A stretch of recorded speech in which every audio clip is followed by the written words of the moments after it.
Hello friends, आज हम आपके लिए लेकर आए हैं कक्षा 8 की पुस्तक विज्ञान की। इस पुस्तक का पाठ 13 का भाग 2। भाग 1 हो गया था, पाठ का नाम था विद्युत धारा, वही चल रहा था। और पाठ 1 में हमने क्या क्या सीखा उसको एक बार रिवाइज़ करेंगे हर बार की तरह। तो पाठ 1 में हमने जाना विद्युत धारा क्या है, उसकी परिभाषा हमने देखी, मात्रक देखा, विद्युत धारा के स्रोत हमने देखा पिछले वीडियो में। और इसके अतिरिक्त विद्युत धारा के स्रोत जो हमने देखे उसमें हमने देखा कि दो स्रोत होते हैं, विद्युत सेल और विद्युत जनित्र होते हैं। तो विद्युत सेल के बारे में हमने जाना। विद्युत सेल जो दो प्रकार के होते हैं, प्राथमिक और द्वितीयक सेल। तो प्राथमिक सेल के बारे में भी हमने जाना, Leclanche cell, Daniell cell, voltaic cell, शुष्क सेल, और इनकी जो है बनावट के बारे में भी हमने देखा था।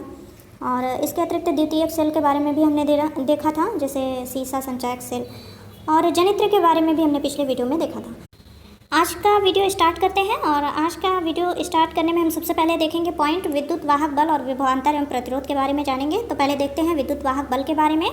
विद्युत सेल के दोनों ध्रुवों को संयोजक तार द्वारा किसी विद्युत परिपथ में जोड़ने पर परिपथ में सेल सहित विद्युत धारा प्रवाहित होने लगती है अथवा आवेश प्रवाहित होने लगते हैं। विद्युत आवेशों को प्रवाह के लिए आवश्यक ऊर्जा विद्युत सेल से प्राप्त होती है। इस प्रकार संपूर्ण परिपथ बाह्य एवं आंतरिक में 1 कूलाम आवेश प्रवाहित होने के लिए सेल से जो ऊर्जा प्राप्त होती है उसे सेल का विद्युत वाहक बल कहते हैं। ठीक है, तो ये है विद्युत वाहक बल की डेफिनेशन। आगे है सेल का विद्युत वाहक बल बराबर सेल द्वारा प्राप्त ऊर्जा जूल में होती है बटे संपूर्ण परिपथ में प्रवाहित आवेश जो कि कूलाम में होता है। ठीक है, इसका मात्रक जूल पर कूलाम या वोल्ट होता है। ठीक है, विद्युत सेल से विद्युत धारा न लेने की दशा में सेल के ध्रुवों का विभवांतर अधिकतम होता है, जिसे सेल का विद्युत वाहक बल कहते हैं। आगे है विभवांतर के बारे में। विद्युत सेल के दोनों ध्रुवों को संयोजक तार द्वारा जोड़ने पर चालक में विद्युत धारा सेल के धन ध्रुव से ऋण ध्रुव की ओर प्रवाहित होने लगती है। आवेश प्रवाह के लिए आवश्यक ऊर्जा सेल द्वारा प्राप्त होती है। एकांक आवेश को चालक के एक सिरे से दूसरे सिरे तक प्रवाहित होने में व्यय ऊर्जा को चालक के सिरों का विभवांतर कहते हैं। विभवांतर बराबर व्यय ऊर्जा बटे प्रवाहित आवेश। ठीक है, ऊर्जा को जूल में मापते हैं और आवेश को कूलाम में। विभवांतर का मात्रक जूल पर कूलाम या वोल्ट होता है। यदि चालक के एक सिरे से दूसरे सिरे तक Q कूलाम आवेश प्रवाहित करने के लिए लिया गया कार्य W जूल हो तो विभवांतर बराबर W बटे Q। यदि W बराबर 1 जूल, Q बराबर 1 कूलाम, तब विभवांतर बराबर 1 जूल बटे 1 कूलाम बराबर यानी हो जाएगा हमारा 1 वोल्ट। ठीक है, यदि 1 कूलाम आवेश को चालक के एक सिरे से दूसरे सिरे तक प्रवाहित करने के लिए 1 जूल ऊर्जा व्यय हो तो चालक के सिरों के बीच विभवांतर 1 वोल्ट होगा। ठीक है, तो ये थी विभवांतर की डेफिनेशन। आगे है प्रतिरोध। जब किसी चालक में विद्युत धारा प्रवाहित होती है तब चालक इसके प्रवाह में रुकावट डालता है। चालक का वह गुण जिसके कारण उसके प्रवाहित होने वाले आवेश के प्रवाह में अवरोध उत्पन्न होता है चालक का प्रतिरोध R कहलाता है। इसका मात्रक ओम होता है। ठीक है, तो ये था प्रतिरोध, विभवांतर और विद्युत वाहक बल के बारे में। इसकी डेफिनेशन भी बता दी गई, स्पष्ट भी हो गया। अब आगे हैं किसी चालक का प्रतिरोध उसके सिरों के बीच के विभवांतर तथा उसमें प्रवाहित होने वाली विद्युत धारा के अनुपात के बराबर होता है। देखिए यहाँ पर स्पष्ट किया गया है इसको। किसी चालक के सिरों पर 1 वोल्ट विभवांतर आरोपित करने से चालक में यदि 1 एम्पीयर की धारा प्रवाहित हो तो चालक का प्रतिरोध 1 ओम होगा। ठीक है, प्रतिरोध का मात्रक ओम होता है, अभी पीछे हमने देखा। विद्युत धारा के प्रभाव के बारे में आप जानते हैं। विद्युत धारा का ऊष्मीय प्रभाव सबसे पहले देखते हैं। जब किसी चालक में विद्युत धारा प्रवाहित की जाती है तो उस चालक का ताप बढ़ने लगता है। विद्युत धारा के इस प्रभाव का उपयोग करके अनेक उपयोगी उपकरण बनाए जाते हैं, जैसे विद्युत प्रेस, बल्ब, विद्युत हीटर, विद्युत केतली, बाल सुखाने के लिए ड्रायर आदि।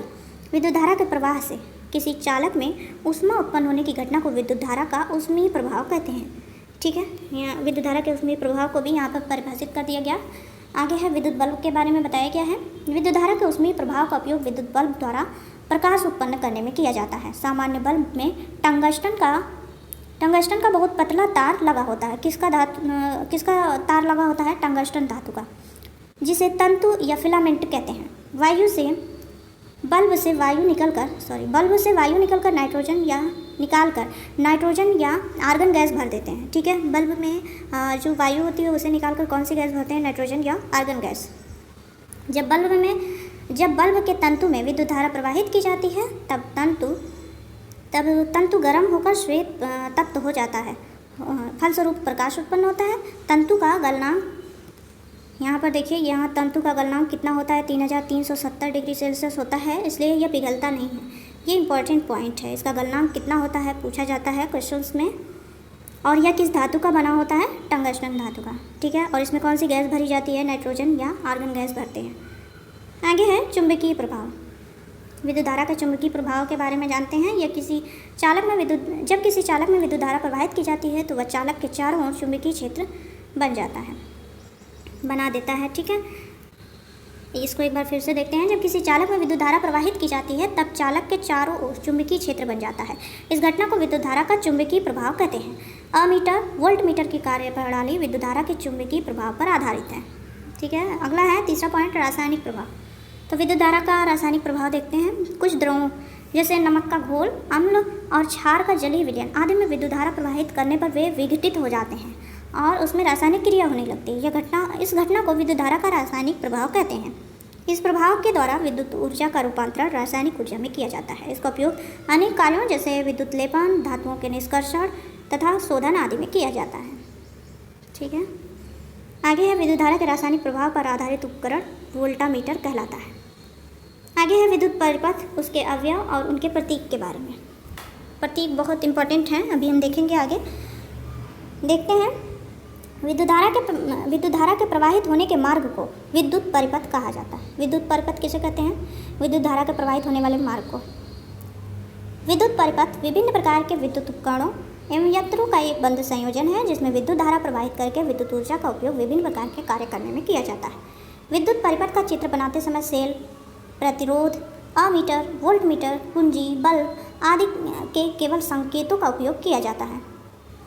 दी गई तालिका में अवयव व उनके संकेत दिए गए हैं। देखते हैं, अब देखिए यहाँ पर विद्युत सेल का संकेत ऐसा होता है और बैटरी का देखिए ऐसा होता है, प्रतिरोध का ये होता है, विद्युत बल्ब का संकेत ये होता है, कुंजी, अमीटर, वोल्टमीटर, धारा नियंत्रक सबका यहाँ पर देखिए संकेत दिया गया है।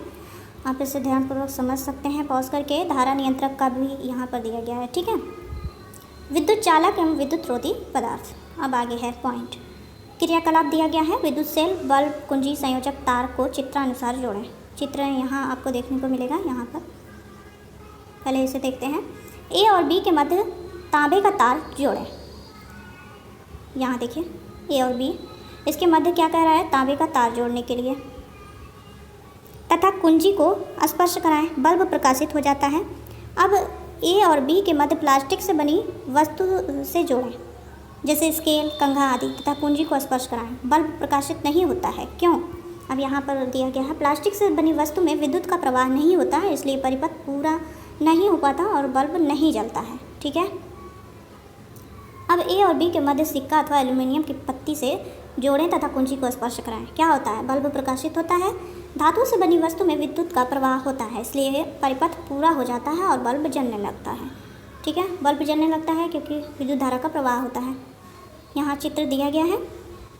अतः जिन वस्तुओं में विद्युत धारा का प्रवाह हो सकता है उन वस्तुओं को विद्युत चालक तथा जिन वस्तुओं में विद्युत प्रवाह नहीं हो सकता उसे विद्युत रोधी पदार्थ कहते हैं। तो यहाँ पर देखिए, यहाँ दिया गया है विद्युत चालक और विद्युत रोधी दोनों पदार्थों के बारे में दिया गया है। विद्युत चालक कौन कौन से हैं? तांबा, एल्यूमिनियम, चांदी, ग्रेफाइट, पारा।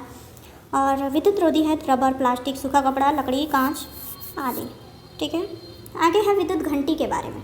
विद्युत घंटी में एक लो क्रोड होता है जिस पर धारा प्रवाहित धातु के तार की कुंडली लिपटी होती है। यहाँ देखिए ये दिया गया है चित्र में, आप इसे देखते रहें ताकि जो है समझने में सुविधा हो। तो यहाँ पर दिया गया धातु के तार की कुंडली लिपटी होती है। यह एक विद्युत चुंबक की भांति कार्य करता है। एक आर्मेचर जिसके एक सिरे पर हथौड़ा जुड़ा होता है। यहाँ देखिए आर्मेचर दिया गया है। विद्युत चुंबक के निकट इसके ध्रुवों के सामने रखा जाता है। जब कुंडली में धारा प्रवाहित होती है तो यह एक विद्युत चुंबक बन जाती है तथा लोहे से बने आर्मेचर को अपनी ओर आकर्षित करती है। फलस्वरूप आर्मेचर चुंबक की ओर आकर्षित हो जाता है। इस प्रक्रम में आर्मेचर के सिरे पर लगा हथौड़ा घंटी से टकराकर ध्वनि उत्पन्न करता है। यहाँ आप देख सकते हैं। घंटी को लगातार बजने योग्य बनाने के लिए किसी ऐसी युक्ति की आवश्यकता होती है जो हथौड़े को आगे पीछे कर सके। इस युक्ति को अंतरायित्र कहते हैं। यहाँ देख सकते हैं आप। घंटी के आर्मेचर का डिजाइन इस प्रकार का बनाया जाता है कि विद्युत चुंबक की कुंडली में विद्युत धारा इसके चलायमान सिरे के पास लगे संपर्क से होकर प्रवाहित हो। जब विद्युत चुंबक आर्मेचर को अपनी ओर खींचता है तो इससे जुड़ा संपर्क भी इसके साथ ही खिंच जाता है। फलस्वरूप परिपथ टूट जाता है तथा विद्युत चुंबक की कुंडली में धारा का प्रवाह रुक जाता है। जैसे ही विद्युत चुंबक अपना चुंबकीय गुण खोता है या आर्मेचर को अपनी ओर नहीं खींच पाता, तब आर्मेचर से जुड़ी कमारी इसे अपनी ओर खींच लेती है। कमानी होना चाहिए यहाँ पर, जिससे संपर्क अपनी पूर्व स्थिति में आकर परिपथ को पुनः पूरा कर देता है। इस प्रकार कुंडली में विद्युत धारा पुनः प्रवाहित होने लगती है और यह चक्र स्वतः चलता रहता है। तो ये थी जो है विद्युत घंटी की कार्य प्रणाली के बारे में बताया गया था यहाँ पर। अब आगे बढ़ते हैं। घरेलू विद्युत उपकरणों के प्रयोग में सावधानियाँ क्या क्या रखनी चाहिए, इसके बारे में दिया गया है। घरों, दुकानों तथा कारखानों में विभिन्न विद्युत उपकरणों को चलाने के लिए विद्युत लाइनें बिछाई जाती हैं और इन विद्युत लाइनों में मेंस के द्वारा विभिन्न परिपथों में विद्युत धारा का प्रेषण किया जाता है। मेंस में एक स्विच होता है जिसके द्वारा विद्युत धारा का प्रवाह परिपथ में किया जा सकता है या रोका जा सकता है। जब किसी विद्युत परिपथ में उच्च वोल्टता के कारण प्रबल शक्ति की विद्युत धारा का प्रवाह होता है तो उस विद्युत परिपथ में लगे उपकरण जैसे बल्ब, पंखा, फ्रिज आदि खराब हो जाते हैं। उपकरणों को खराब होने से बचाने के लिए प्रत्येक विद्युत परिपथ में एक कम गलनांक वाले मिश्र धातु के तार के टुकड़े का प्रयोग किया जाता है। यह तार का टुकड़ा एक विद्युत रोधी आधार के कटआउट में लगाया जाता है। इस छोटे तार को फ्यूज़ कहते हैं। इसे मेंस के श्रेणी क्रम में जोड़ा जाता है। ठीक है, आगे बढ़ते हैं। फ्यूज़ के बारे में यहाँ पर बताया गया है, मेंस के बारे में हो गया। आगे देखते हैं। जब परिपथ में प्रबल शक्ति की विद्युत धारा बहती है तो फ्यूज़ स्वयं गर्म होकर पिघल जाता है। ये है इसका महत्व, जिससे धारा का प्रवाह रुक जाता है और विद्युत उपकरण खराब नहीं होते। तो फ्यूज़ का ये महत्व है। फ्यूज़ के अतिरिक्त निम्नलिखित सुरक्षात्मक उपाय भी अपनाने चाहिए। पहला, विद्युत धारा के खुले तार को नहीं छूना चाहिए। भीगे हाथों से स्विच को नहीं छूना चाहिए। घरों में अच्छे विद्युत रोधी लेप वाले संयोजक तार लगाए जाने चाहिए। और अगला पॉइंट है, विद्युत उपकरण मानक स्तर ISI के ही प्रयोग में लाए जाएँ। और फिर है, घरों में वायरिंग कराते समय उदासीन तार का संबंध पृथ्वी यानी अर्थिंग से अवश्य किया जाए। फिर है, विद्युत कार्य करते समय रबड़ के दस्ताने पहने जाएं। विद्युत परिपथों में सुरक्षा के दृष्टिकोण से सुरक्षा फ्यूज़ का प्रयोग अवश्य किया जाना चाहिए। किसी प्रकार के खतरे की आशंका होने पर सर्वप्रथम मेंस का स्विच ऑफ कर देना चाहिए। ठीक है, तो ये थी सावधानियाँ घरेलू विद्युत उपकरणों के प्रयोग में क्या क्या हमें करनी चाहिए उसके बारे में बताया गया था।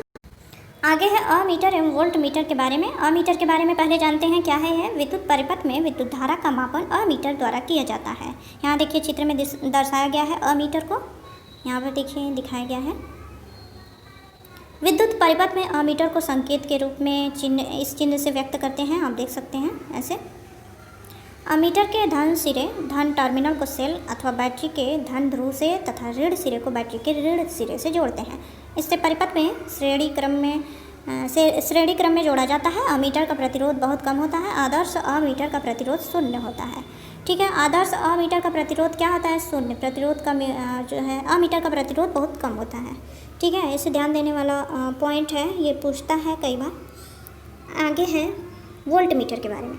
चालक के सिरों के बीच विभवांतर ज्ञात करने के लिए वोल्ट मीटर का प्रयोग किया जाता है। वोल्ट मीटर का प्रयोग क्यों किया जाता है? चालक के सिरों के बीच का विभवांतर ज्ञात करने के लिए विद्युत परिपथ में वोल्ट मीटर को संकेत के रूप में व्यक्त किया जाता है। ये है संकेत वोल्ट मीटर का। यहाँ देखिए चित्र में भी दर्शाया गया है। विद्युत परिपथ में जिन दो बिंदुओं के मध्य विभवांतर ज्ञात करना होता है, वोल्ट मीटर को उन बिंदुओं के मध्य समांतर क्रम में जोड़ा जाता है। वोल्ट मीटर का प्रतिरोध बहुत अधिक होता है। आदर्श वोल्ट मीटर का प्रतिरोध अनंत होता है। ठीक है, ये पॉइंट ध्यान देने वाला है। जो है अमीटर का प्रतिरोध जो है कम होता है और वोल्ट मीटर का प्रतिरोध अनंत होता है, अधिक होता है। आगे है क्या क्या सीखा हमने इस पाठ में। आवेश प्रवाह की दर को विद्युत धारा कहते हैं, इसका मात्रक एम्पियर होता है। फिर है विद्युत धारा दो प्रकार की होती है, दिष्ट धारा एवं प्रत्यावर्ती धारा। इसको भाग 1 में हमने देखा था। अगर आपने पिछले वीडियो नहीं देखे तो आप प्ले लिस्ट में जाकर देख सकते हैं। सेल और जनित्र विद्युत धारा के स्रोत हैं, ये भी हमने देखा। संपूर्ण परिपथ में एकांक आवेश को प्रवाहित करने के लिए सेल से जो ऊर्जा प्राप्त होती है उसे सेल का विद्युत वाहक बल कहते हैं। विद्युत वाहक बल का मात्रक वोल्ट होता है। एकांक आवेश को किसी चालक के एक सिरे से दूसरे सिरे तक प्रवाहित करने के लिए जितनी ऊर्जा की आवश्यकता होती है उसे उसके सिरों के बीच विद्युत विभवांतर कहते हैं। विद्युत विभवांतर का मात्रक वोल्ट या जूल पर कूलाम होता है। फिर है प्रतिरोध का मात्रक ओम होता है। किसी चालक में धारा प्रवाहित होने पर उसके ताप का बढ़ना धारा का उष्मीय प्रभाव है।